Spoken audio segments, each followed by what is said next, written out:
In module 9, we learned how to draw break-even graphs. This is a bit, I am not saying a boring subject, but it's a subject where you have to be a little bit precise. But once you know how to do that, then you can draw the break-even graph. And the break-even graph is a risk assessment, right? The break-even graph tells you for those people who buy these options and hold these options up to expiry, what can the future bring? So where would you have to be so that you end with a profit? Later, we will look at risk measures. Risk measures are also about risk, right? Are also about what could happen. But risk measure is more for professionals who want to know what can the next minute or the next day bring. Option strategy break-even is an assessment that tells you what can happen if we have expiry and my spot price is there or here. Again, I would like to do this with an example. So let's assume you trade the following options. All options have the same expiry and are on the same underlying. We short a call with a strike of 350. And you see, this example is a bit complicated. Because it involves some options. Just to make a point, we can do it as complicated as we want. We can do this with all kinds of option strategies. Then we have 3 calls with a strike of 355, and they cost something. And then we have a long put with a strike of 360, right? I mean, you can first, in front of your imaginary eye, you could think about how that looks like. We are short 1 call with whatever strike. We are long 3 calls. So that means on the very right side, at very high, on the upside, if we net this out, we have something like a long 1 call. So it seems that on the right, the option graph has to go up. It's like long 2 calls, and then we are also long 1 put. So on the downside, it goes also up. So it looks a little bit like a V shape, but probably more steep on the right hand than on the left hand. And there are strikes in between, so it looks probably a little bit weird, a little bit kinky in between. Okay, so how do we draw these break-even graphs?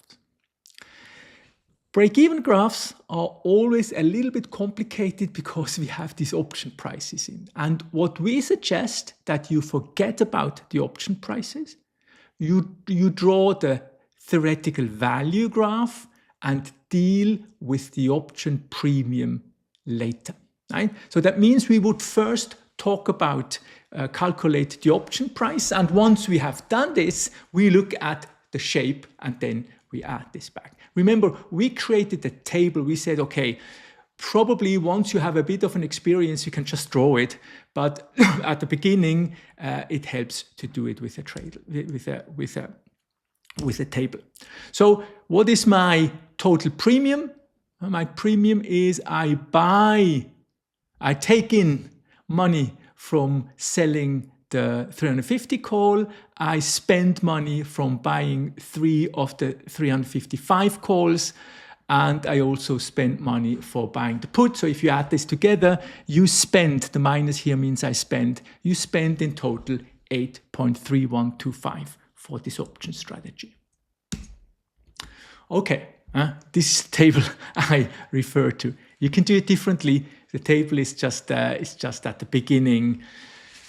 If you have to be precise, because in these things you have to be precise usually so that you don't make too many mistakes.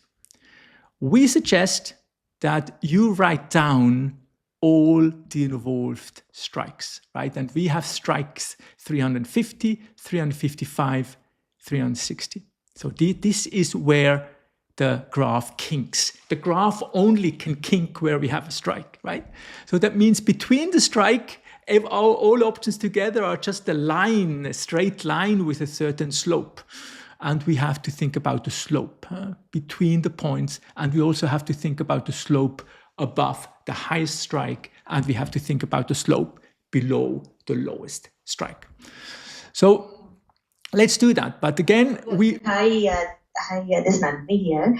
I wanted one clarity before we proceed. So on this slope, right? So we are assigning some value of +1 and -1. So it is purely in terms of assignment, or how is that 1 -1 is actually like arrived at? yes. 1 means that if spot goes up by $1, my option value is also going up by $1. -1 means if spot goes up by $1, my option strategy would lose $1.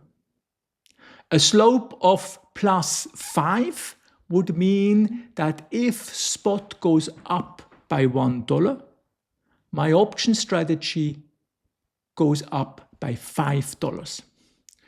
So it's saying if something on the spot plane changes, how much does the value of the option change? And again, this is with the lens at expiry. So if at expiry spot price is even 1 point higher, one move in spot of $1, how much this affects the option price. Okay, so purely to plot the points. Yeah. What is the relative moment? Yeah. And it's always with the focus at expiry, spot at expiry. We will see it in this graph that is now coming here. This is not too complicated, but we see exactly how that goes. So what I would do, therefore, right? I would go through this list, and let me first do it for the 350 call. Remember, the -1 means that we have sold one 350 call. So 350 call, think of it in your visual eye. This is a call. If I have longer call, it would be a straight line on the left up to 350, and then I would have a slope of 1. Because if I am long, but I talk about long now, if I have longer call, then for every dollar we end above 350, I would gain $1, or I would make a profit of $1 at expiry. But here we are short. So that means on the left of 350, we are flat. On the right of 350, we are going down with a slope of 1. So that means below 350, the slope is 0. Between 350 and 355, the slope is -1. Between 350 and 360, the slope is again 1. So the slope is always 1 above 350. The value, the theoretical value, not the profit and loss, the theoretical value is 0 at 350. But if you have sold a 350 call and we end at 355, this call has a value of 5 for the guy who is long the call. You have sold the call, so it's -5 for you. And so on, right? At 360, it's -10. So if you fill this out, you get this. I've already did the full graph, right? So no slope below 350, a slope of 1 above 350. Then at 355, it has a value of -5. At 360, it has a value of 10. So if it's a bit strange for you, still do this on a sheet of paper with just one option, and then you will see it's correct. But again, we are talking here about the theoretical value of the option, not the P&L, because the premium we deal later. So we can do another one. So for example, let's take the 355 call. So we have bought 3 of the 355 calls, right? We know this is, I do it now with that pointer. 355 is here, right? The graph would look like that, flat, and then it goes up. Huh? That's how the kinky line would look like. if we only had one option, one call, it would go up with a slope of 1, because at expiry, if you have one 355 call, that call makes $1, has a value of $1 for every dollar we end above 355. So if you have one 355 calls and spot ends at 360, you made 5, right? But we have 3 of those calls. So therefore, if we end at 360, the value is 3 times 5, because each one has a value of 5, right? And so on. And then you add the slope. So the first value below 355 and at 355 is 0. Here the value is also 0. Here the value is 15. And then the slope is 0 up to 355. And then we go up with a steepness of 3. That's this.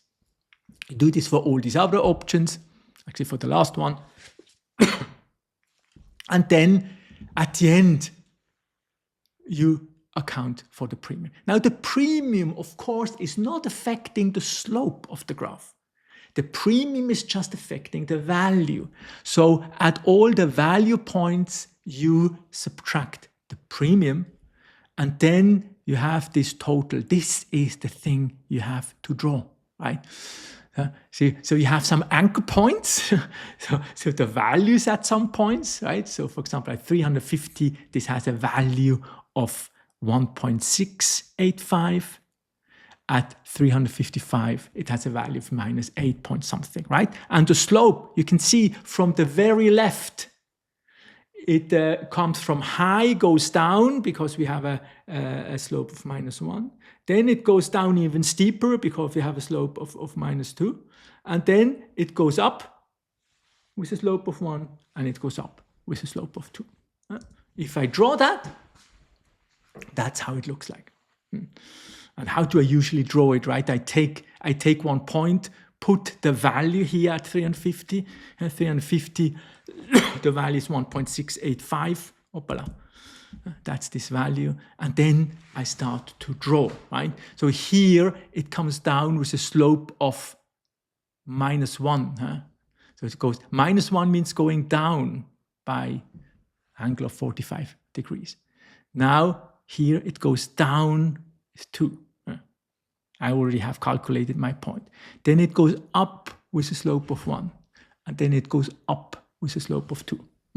And you can see this is actually working pretty much. If you calculate the difference between -8.3125 and this one, that difference is exactly 10, right?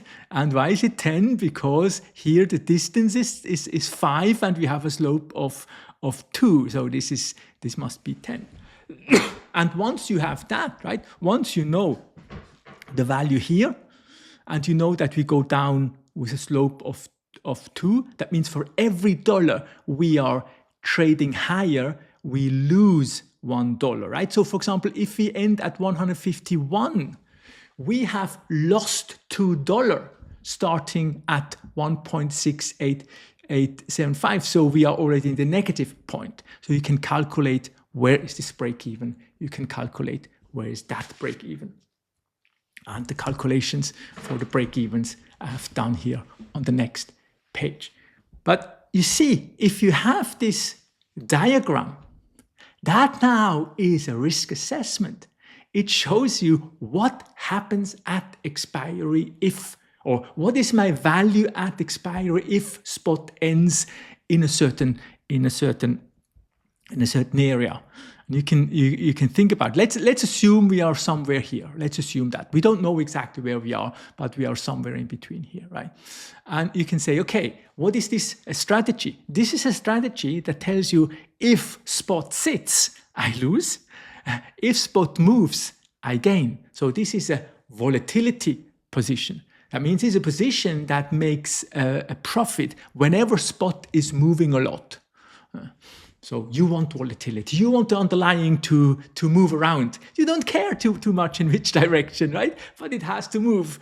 The last thing you want is spot is sitting. You want the trumps, you want the whatever is happening in your market, so that you make a gain. Huh? And this nevertheless gives you some clarity if you're a buy and an option buy and holder to expiry, then you see what you can do. And if you don't like a part, then you add some other options to change the graph, so that until the graph expresses your views.